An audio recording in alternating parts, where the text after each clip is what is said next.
Sabe aquela regrinha da matemática, aquela que todo mundo decora, mas que no fundo quase ninguém entende de verdade? Pois é, hoje a gente vai desvendar esse mistério de um jeito, bom, de um jeito completamente novo. É a pergunta de US$ 1 milhão, né? Por que raios um número negativo, quando a gente multiplica por outro negativo, dá um resultado positivo? De onde tiraram isso? Será que é só uma regra maluca que alguém inventou e a gente tem que aceitar e pronto? Ou será que tem uma lógica bem simples por trás de tudo? É isso que a gente vai ver. E aqui que está a grande sacada. E se a resposta não for uma regra matemática complicada? E se for algo muito mais intuitivo? Pensa só, e se a resposta for sobre direção? É isso mesmo. A gente vai mudar completamente a nossa perspectiva sobre isso. Beleza, então vamos lá.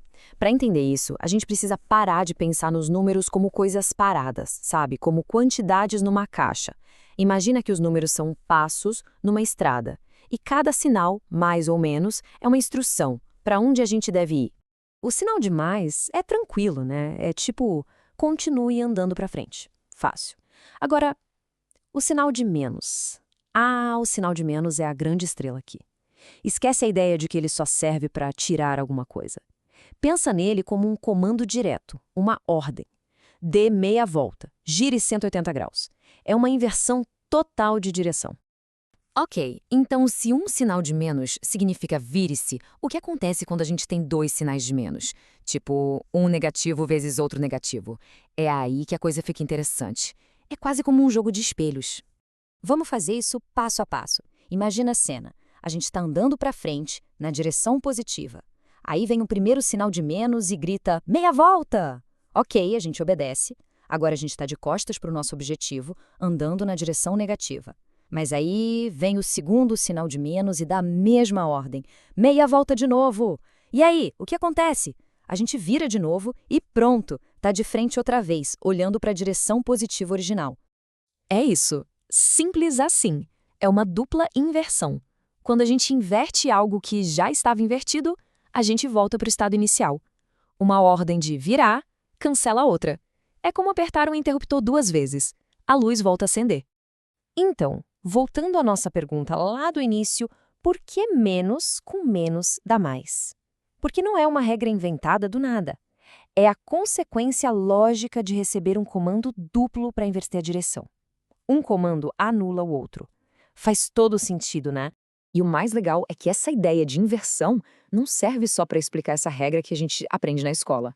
Na verdade, é uma ferramenta super poderosa na matemática. É a base para resolver equações, para encontrar aquele famoso X da questão. Pensa no sinal de menos de outro jeito. Ele não é o vilão da história, ele é a ferramenta que a gente usa para desfazer as coisas.